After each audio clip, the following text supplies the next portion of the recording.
اللهم ارحمنا بالقرآن العظيم واجعله لنا إيمانا ونورا وهدى ورحمة.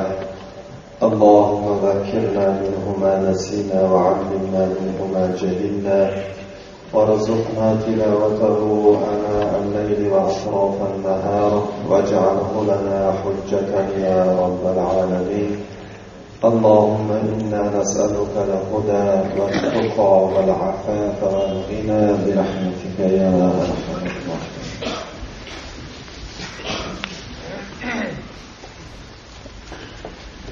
الحمد لله رب العالمين الرحمن الرحيم مالك يوم الدين، والصلاة والسلام على أشرف الأنبياء والمرسلين وعلى آله وأصحابه أجمعين ومن تبعهم بإحسان إلى يوم الدين. أما بعد، السلام عليكم ورحمة الله وبركاته ومغفرته. محترم جماعت، امروز 19 ماه صفر سال 1428 هجری مطابق 9 مارس سال 2007 میلادی روز جمعه است. همه شما را با این روز سعید تبریک و تهنیت گفته برایتان از درگاه خداوند مهربان تنصیحتی و خانه آبادی و سعادت آخرت را آرزو میکنم و دعا میکنم که خداوند هر یکی ما و شما را از فیض و برکات این روز سعید برخوردار گرداند. اعوذ بالله من الشیطان الرجیم. بسم الله الرحمن الرحیم.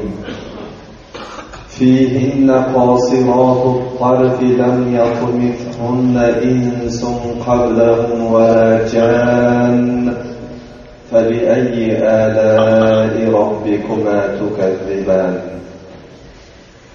كأنهن الياقوت والمرجان فبأي آلاء ربكما تكذبان هل جزاء الإحسان إلا الإحسان فبأي آلاء ربكما تكذبان ومن دونهما جنتان فبأي آلاء ربكما تكذبان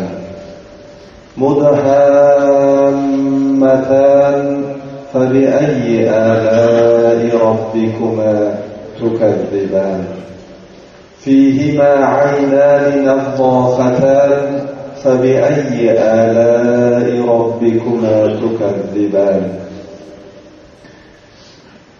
فيهما فاكهة ونخل ورمان فبأي آلاء ربكما تكذبان فيهن خيرات حسان فبأي آلاء ربكما تكذبان حور مقصورات في الخيام فبأي آلاء ربكما تكذبان لم يطمثهن إنس قبلهم ولا جان فبأي آلاء ربكما تكذبان متكئين على رفرف خضر وعبقري حسان فبأي آلاء ربكما تكذبان تبارك اسم ربك ذي الجلال والإكرام.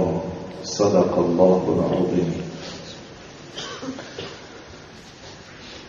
از مولای مؤمنان حضرت علی کرم الله وجهه روایت است از رسول خدا صلی الله علیه و سلم که حضرت فرمودند لکل شیء عروس و عروس القرآن سورة الرحمن. هر یک چیز عروسی خود را دارد و عروسی قرآن سوره الرحمن است. اگر انسان به معنی زندگی خوب سرفهم رود، اصلا از اول تا به آخر همه حیات انسان زیبا است. لیکن لحظه های عروسی برای مرد هم و برای زن هم زیباترین لحظه ها است. قرآن عظیم الشأن از اول تا به آخر همه سخن خدا و زیبا است، اما در بین سوره ها سوره الرحمن زیباترین سوره است که شما چند هفته این جانب از تفسیر این سوره زیبا که عروسی قرآن است بهره برداشته استادید. در آیت نوبتی که آیت 56 است، خدای تبارک و تعالی می‌فرماید استعیذ بالله فیهن قاصرات الطرف لم یطمثهن انس قبلهم ولا جان. هفته گذشته ما در همین جا صحبت را به پایان رسانیده بودیم که خداوند جنت را وصف کرد و اهل جنت را وصف کرد که متکئین علی فرش بطائنها من استبرق و جنن جنتین دان. یعنی وقتی که خداوند بنده های نیک خودش را، دوستان خودش را داخل جنت می‌گرداند، آنها در بالای فرش‌های نهایت زیبا و ملایم پهلو می‌زنند و از میوه‌های جنت که هر خیلی و هر کدامی را می‌خواهند شاخ آن میوه درخت به نزد اهل بهشت خم می‌شود و از آن به آسانی می‌گیرند و استفاده می‌کنند. اما در آیت نوبتی باشد خدای تعالی رفیق جنتیان را وصف می‌کند که در آن جنتی که پر از ناز و نعمت است و تمام انواع خوشی مهیا است،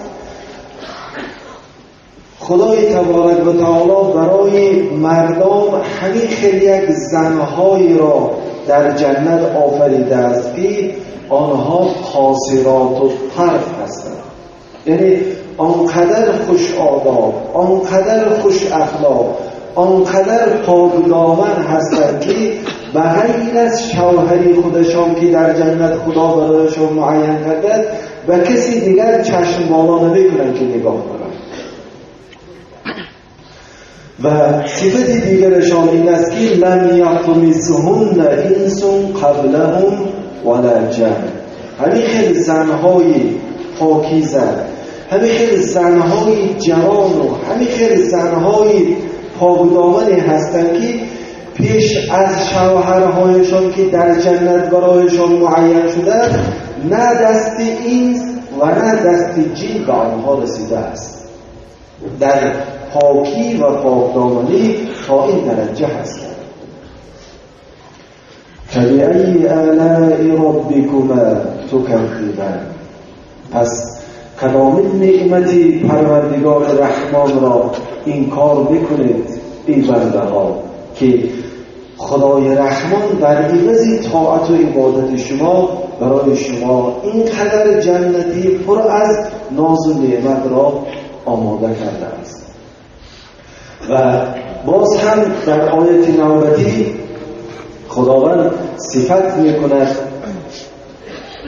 زنهای جنت را لبشیء من نعمك ربنا نکذب فلک الحمد.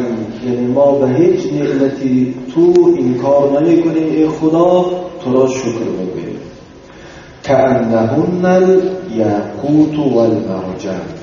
زنهای جنت آنقدر زنهای زیبا هستند که خدا میگوید آنها مثل یاقوت و مرجان هستند. یاقوت سنگی قیمت بهای را میگویند که نهایت شفاف است.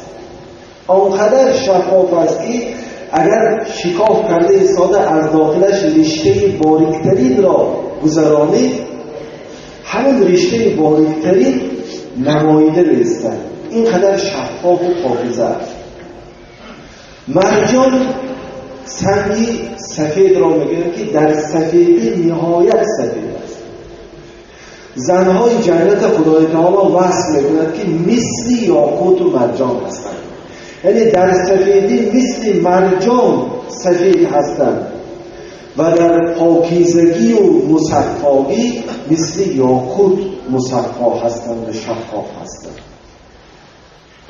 از حضرت عبدالله بن مسعود رضی الله عنه از رسول خدا صلی الله علیه و سلم روایت است که حضرت فرمودند ان المرأة من نساء اهل الجنة لیرى بیاض ساقها من وراء 70 حلة من حریر حتی یرى مخها.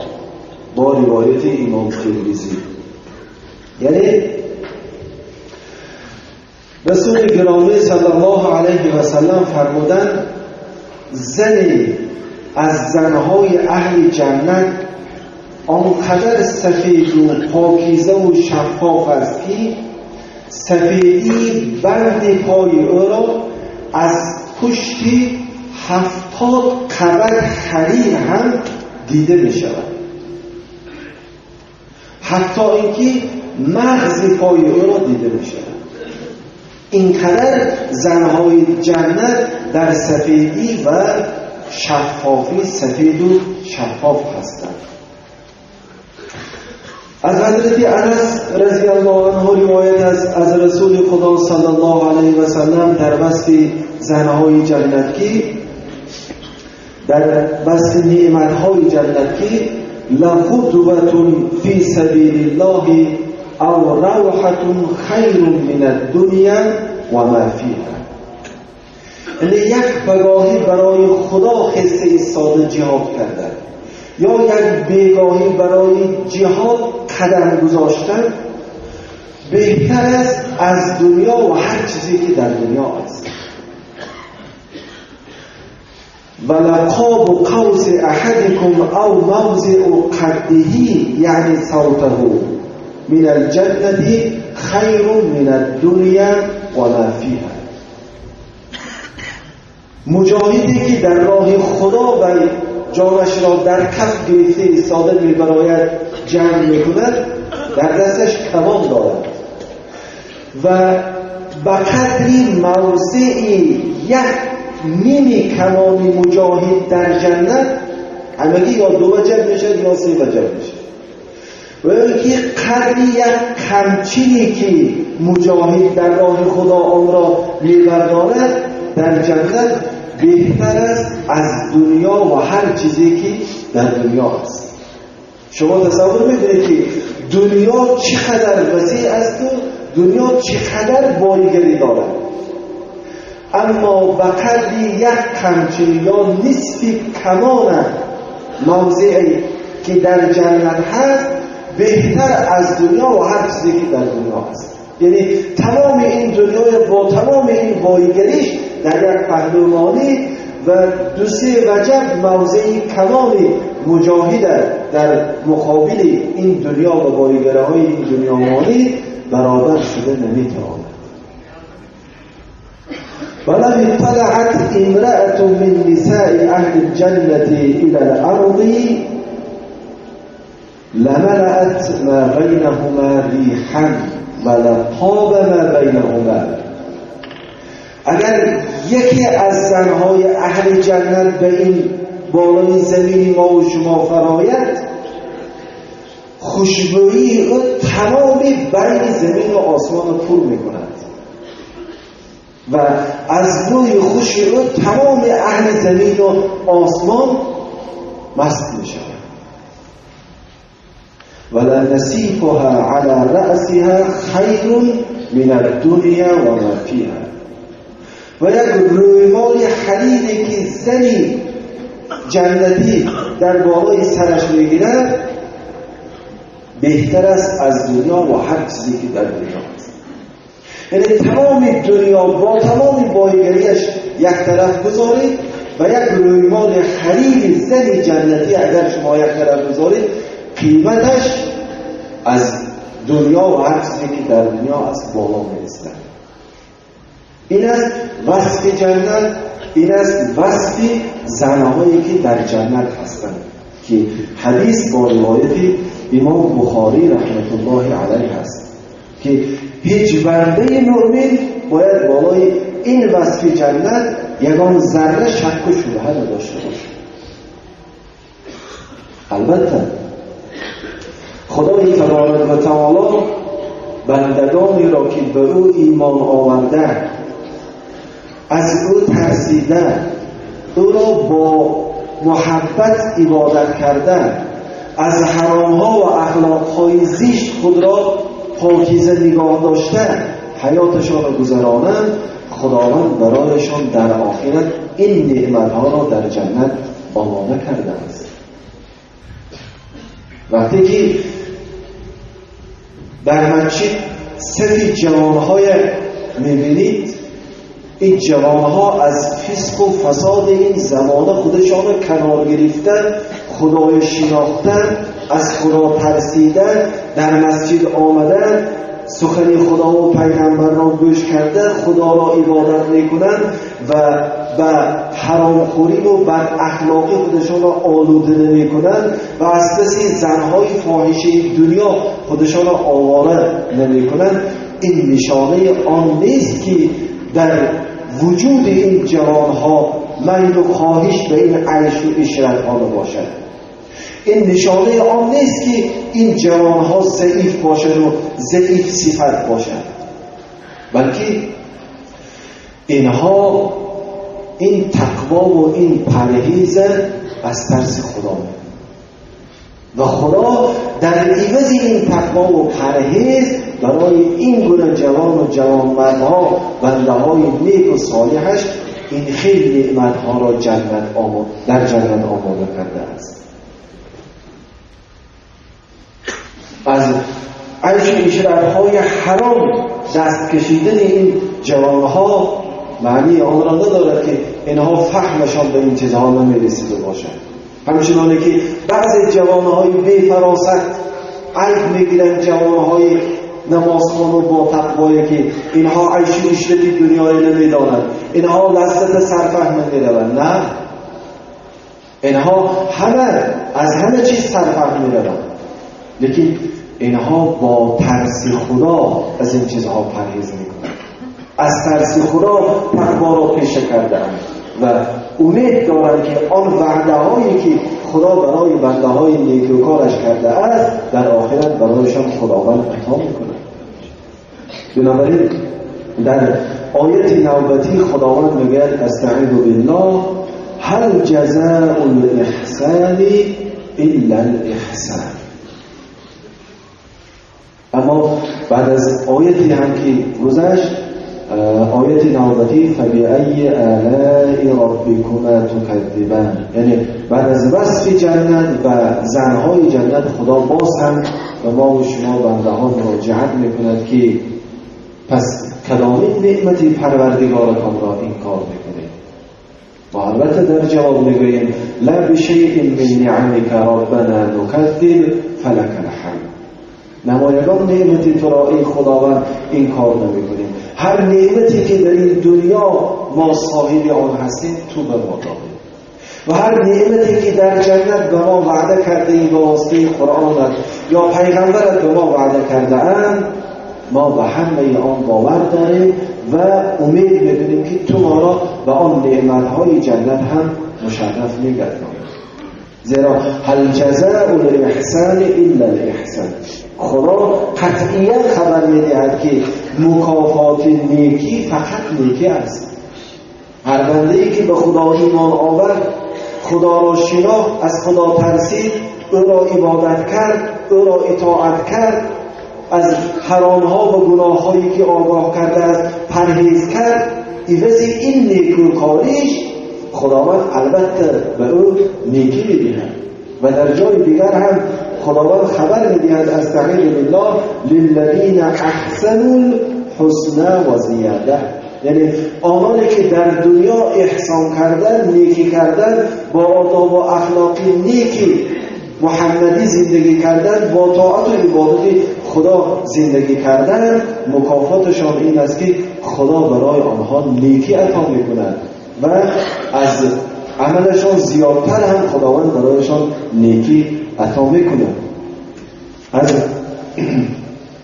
حضرت انس ابن مالک رضی الله عنه روایت است که گفتند قرأ رسول الله صلی الله علیه و سلم هل جزاء الاحسان الا الاحسان و قال هل تدرون ما قال ربكم.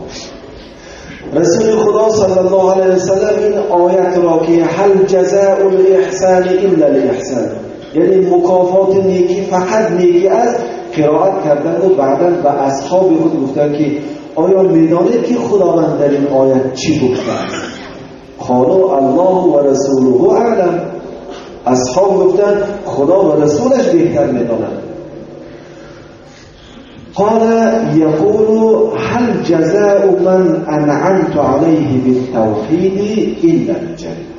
معنی هل جزاء الاحسان الا الاحسان این است که خداوند میگوید که مکافات آن بنده‌ای که من برای توحید را عطا کردم فقط جنت است.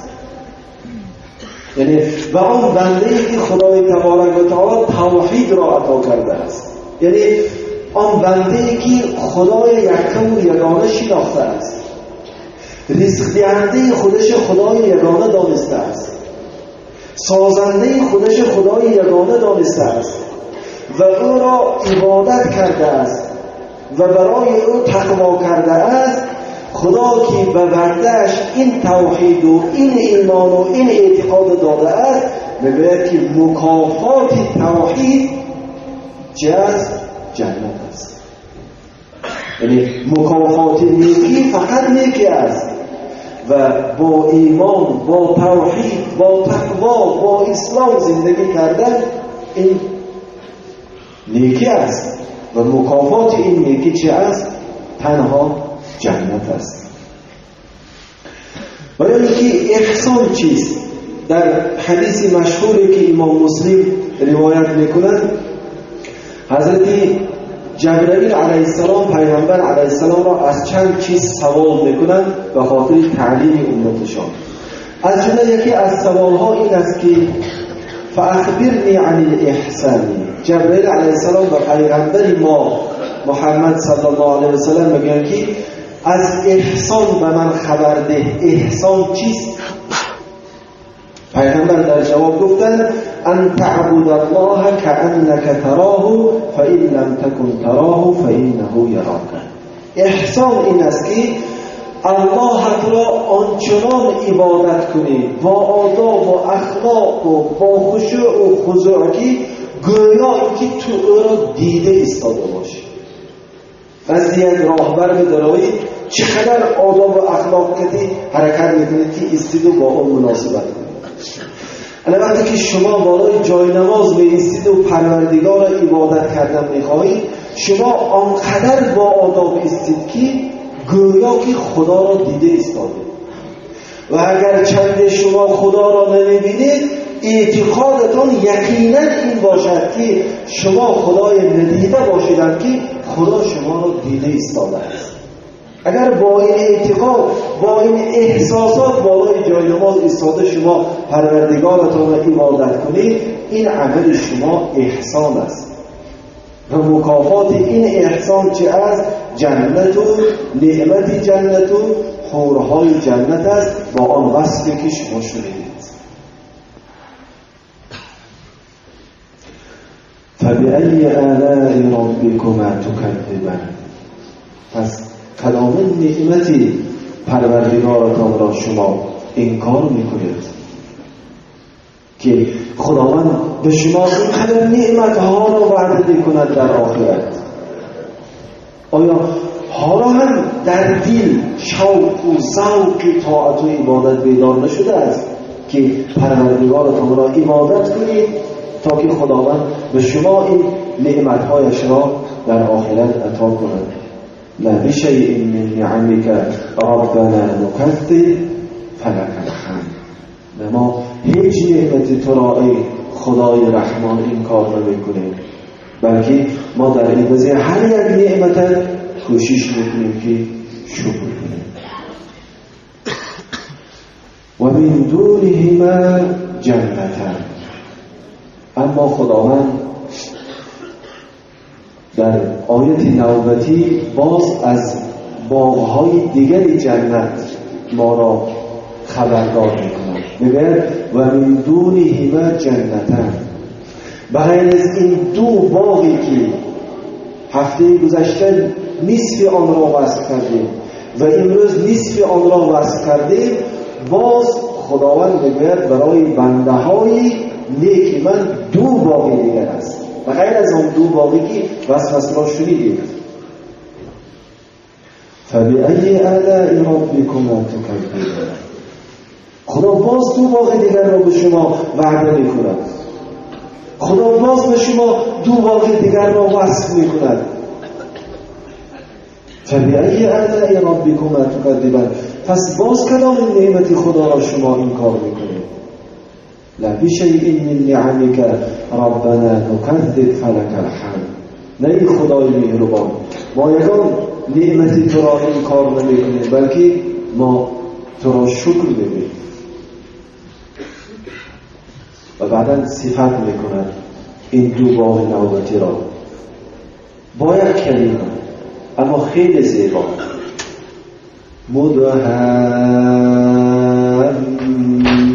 مدهامتان. یک آیت مکمل. یعنی این دو باغ دیگری که خدا برای اهل جنت وعده کرده است آنقدر سبز، آنقدر سبزی در برگها و درختهای آن بلند است و سیراب است که از دور به نظر سیاه می‌نماید. اگر باغبان ها باشند آنها خوب می‌دانند که وقتی که زیر درخت‌ها و آب فراوان استفاده کنند، اگر برگ‌های درخت سبزی بلند میشه، ما میگیم کبوتی بلند، اصلا سبزی بلند میشه. دو باغ نوبتی که خدا برای اهل جنت وعده کرده است آنقدر سبز و آنقدر سبزی برگ‌های درخت آن بلند است که از دور به نظر سیاهچه میتابد. خداوند به خاطر آن که در دل شما ذوق ایمان و اعتقاد و تقوا و طاعت و عبادت را بیدار کند، با این قدر نازکی هایش جنت را برای شما وصل می‌کند. ای بنده ها، اگر شما در دنیا و قانون من زندگی کنید، من به شما این خیل باغ‌ها را آماده کردم. فبأي آلاء ربكما تكذبان.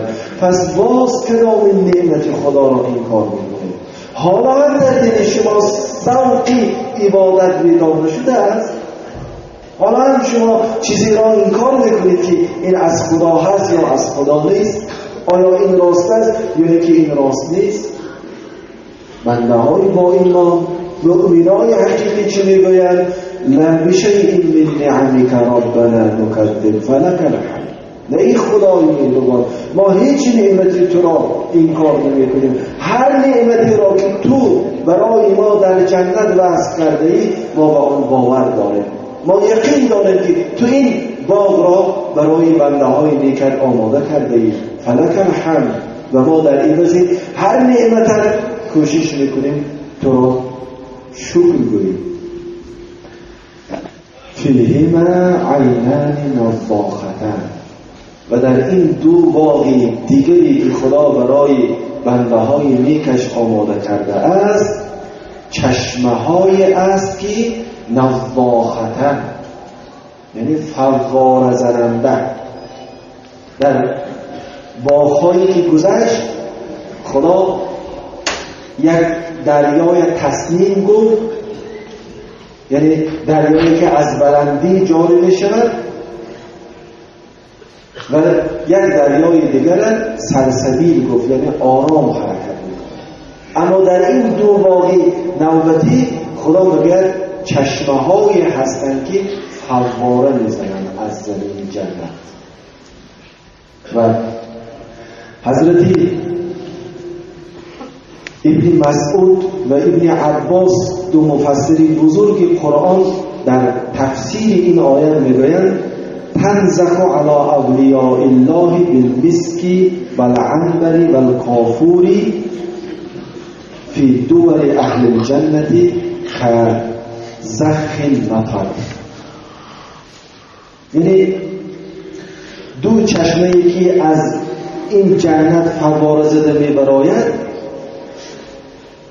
بالای دوستان خدا، یعنی آنهایی که داخل همون بهشت شدند و خداوند آنها را به همان جا مشرف گردانید فواره میزند و میده میده بالای آنها چاشیده میشود. اگر از پیشی فواره ها فندن ها گذارید، اگر میده میده ریزه های آب به شما وقتی که میزند در هوای گرم شما از اون حلاوت میبرید، سلقین میشید. انا در این باقی نوبتی که خدا وصف میکند در جنت، انا میخواد چشمه های فواره زننده هست که میده میده برای اهل جنت دانه هایی خودش را میپاشد، اما مثل آب دنیا حتی صاف و بی‌بو، بلکه با بوی خوشی مشک و عنبر و کافور شراره های خودش را و ریزه های خودش را بالای اهل جنت چاشیدن میگیرد.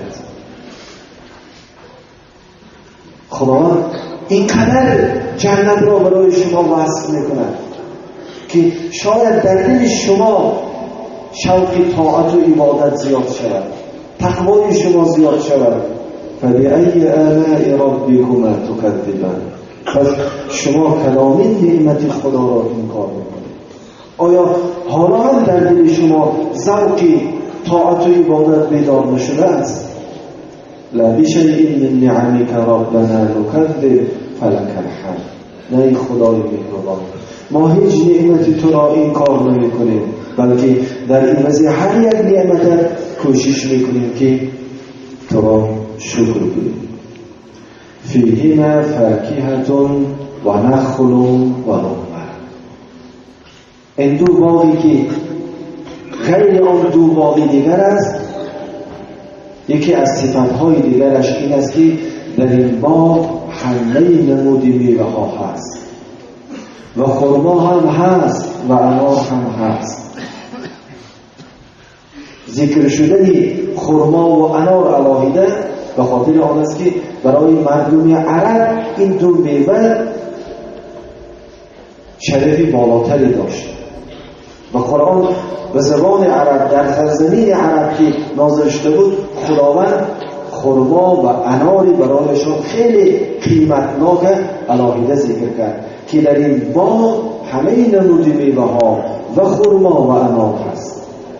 از حضرت ابو سعید خدری روایت است این که رسول خدا صلی الله علیه و سلم گفتند نظرت الى الجنة فاذا الرمانة من رمانها كالبعیر المقتل. وقتی که گفتن پیغمبر صلی الله علیه و سلم شبیه معراج البته من به جنت نظر افکندم، جنت را تماشا میکردم، این هنگام دیدم که یک انار جنت آنقدر کلام است که به مانند یک شتری فروی هست. شما در همین دنیا یک انار کلانتر یابید که به مانند یک کاسچه باشد، اگر به دو کفان کنید ازش دانه‌های کلان سرخی انار هم تو ریزه دیگر چشمتان برق میزنه، عجب انار خوب برآمد. یعنی دیدید این انار را در دنیا از زمین سیاه خداوند این میوه عجیب را برای ما آفریده است که از آن ما به شما استفاده برده ایم. پیغمبر خدا صلی الله علیه و سلم میگه که یک انار جنت آنقدر کلان است که مثل یک شتری فروی است. اون تصور کنید که خدا ما و شما را داخل جنت کند و انار جنت دو در کنیم که هر یک دانش و مانند زردآلو باشد، گیرید در همه دوتش پرد.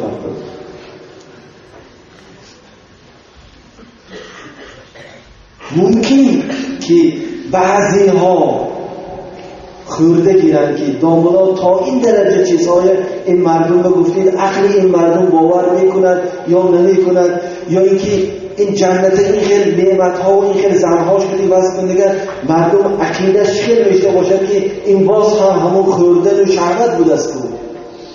انسان خدای تعالی آفریده است که طبیعتی و همین است. طبیعت انسان همین خیر است که خوردن میخواهد، نوشیدن میخواهد، شهوت راندن میخواهد، راحت کردن میخواهد. لیکن خدای تبارک و تعالی عیش و عشرتی حقیقی، لذت‌های حقیقی وعده کرده است که اگر چند روزی در این روی زمین شما به گفتی من به قانون من زندگی کنید، بعد به این خیلی عیش، بعد به این خیلی راحت من شما رو مشرف میکنم.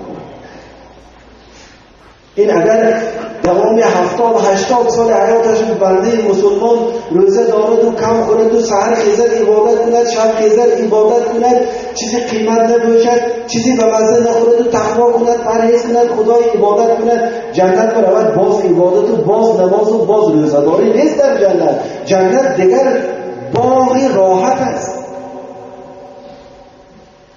ثروتمندا از کار و بارشان مانده میشن، میرن در بستان سراهای خودشان استراحت میکنن، چون جای استراحت است. بنده مومن در این دنیا کار میکند، کارش طاعت است، عبادت است، با قانون خدا زندگی کردن است. بستان سرای او جنت است. دیگر آنجا برای شما نماز نیست، روزه نیست، زکات نیست، پول برای مسجد ساز نترسید. دیگر همه برای شما آماده است، فقط شما راحت میکنید.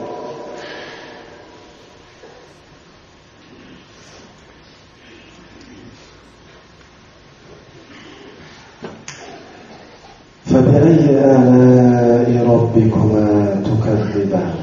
پس کدامین نعمتی پروردگارتان را شما باز هم انکار میکنید؟ لبشیء من نعمک ربنا نکذب فلک الحمد. نه خدای مهربان، ما هیچ نعمتی تو را انکار نمیکنیم، بلکه ما در عوض هر یک نعمت کوشش میکنیم تو را شکر کنیم. و در تفسیر این آیت روایتی را می‌آورند از عمر بن خطاب خلیفه دوم رسول خدا صلی الله علیه و سلم: جاء اناس من اليهود الى رسول الله صلی الله علیه و سلم فقالوا. یک گروه یهودی ها نزد رسول خدا صلی الله علیه و سلم آمدند و گفتند: یا محمد افی الجنة فاکهة. ای محمد، آیا در جنت میوه است؟ قال نعم فیها فاکهة و نخل و رمان. رسول خدا صلی الله علیه وسلم در جواب گفتن آره، و این آیت را دلیل کردند که فیها فاکهة و نخل و رمان، در جنت همه نمود میوه هست و خرما هم هست و انار هم هست. قالوا افیأکلون کما یأکلون فی الدنیا.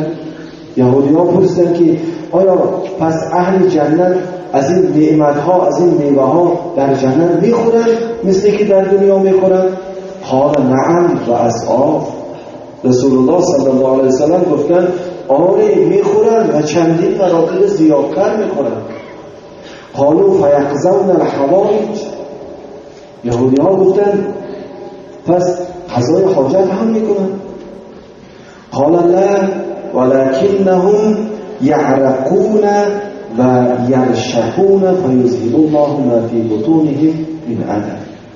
گفتند اهل جنت از این دنیا چیزی که میخورن چندین مراتب زیادتر در آنجا با اشتهای خوب میخورن از نعمتهای جنت، اما قضای حاجت در آنجا وجود ندارد، بلکه هر چیزی که اهل جنت میخورند به واسطه عرق خوشبو از بدن آنها برآمده میرود.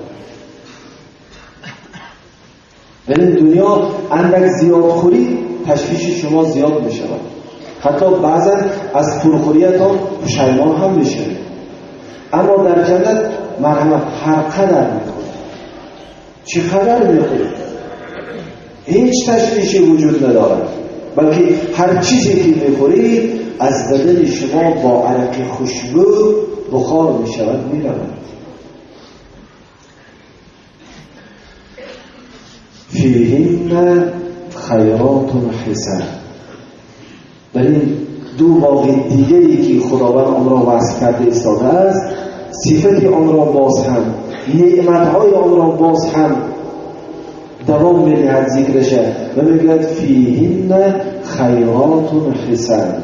در این دو واقع دیگر جنت هم زنهای هستند که آنها خیرات هستند، این بسیار هم زنهای پاک دامن هستند، با عفت هستند و در برابر آن حسان خیلی هم زیبا و صاحب جمال هستند.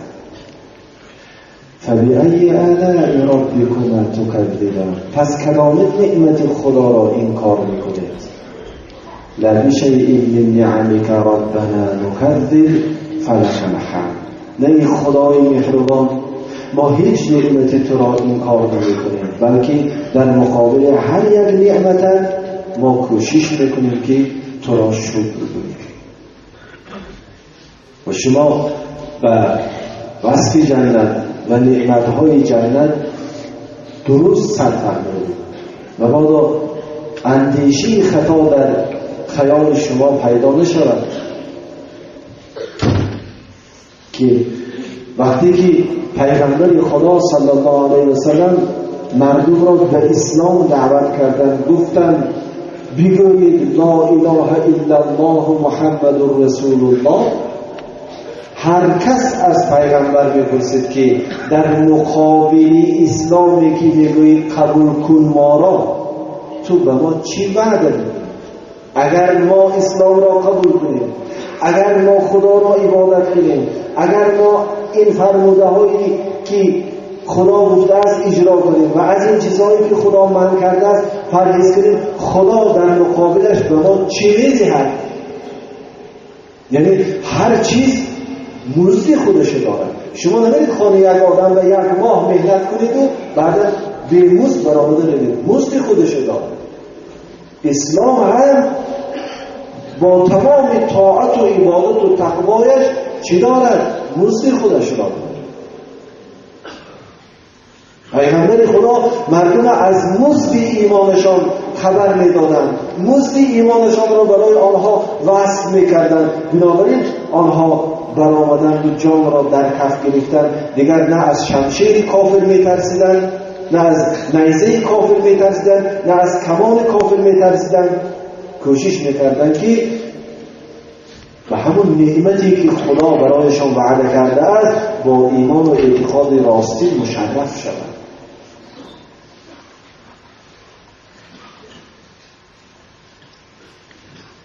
چرا که در بین جمعیت ما حالا هم اعتقادهای فاسد هست. اما فلانی دیدی کن نماز میخواند، روزه میدارد، چی شد از هیچی نمیدونه، من اول دیده بهتر. نه، ولی این نماز، این جوانهای با تقوای نمازخانه ولی در این دنیا همه نمیفهمند کی بودنشان. در آخرت معلوم میشه که اینها چی مرتبه دارند. در آخرت معلوم میشه که اینها چقدر انسانهای بلند مرتبه در نزد خدا قدردار بودند. وقتی که میبیند خلایق، میبیند عالم که این جوانهای با تقوا به چی مقامهای ثابت میشوند، در عوض چی؟ طاعت و عبادت و تقوایش. من خیال کرده بودم که امروز سوره را به پایان میرسانم، شاید مست صفتهای جنت شدم و زیادتر سخن گفتم موندم. چند آیت دیگر باقی مون از آخر این سوره که انشاءالله هفته آینده با عنایت پروردگار این سوره به پایان میرسانیم و چند دقیقه‌ای که اگر وقت باقی ماند و یک چند سوالهایی که جمع شده است برای صاحبانش البته جواب می‌دهیم و بعدا موضوعهای دیگر را در جمعه‌های آینده به نقشه می‌گیریم. حالا به همه شما برادران عزیز از درگاه خداوند مهربان یک جهان توفیق و انصاف آرزو می‌کنم و دعا می‌کنم که از جمله بنده‌هایی باشید که توانید در مقابل هر یک نعمتی پروردگار شکرگزار باشید تا خداوند رحمان از نعمت‌های جنتش که وصف شد برای شما نصیب و روزی گرداند. خیراتی که از طرف شما جمع شده است 205 سامانی، 100 روبل روسی و 1300 سوم ازبکی. دعا می‌کنیم خداوند تبارک و تعالی خیر و احسان برادرای مقبول در راهش گرداند و چه مرام و مقصد نیکی که داشته باشند برآورده خیر گرداند برحمتک یا ارحم الراحمین. کسی سال یک بار صفحه‌های پر کنید، دهن در آدم‌ها زیاد منتظر هستند که صفحه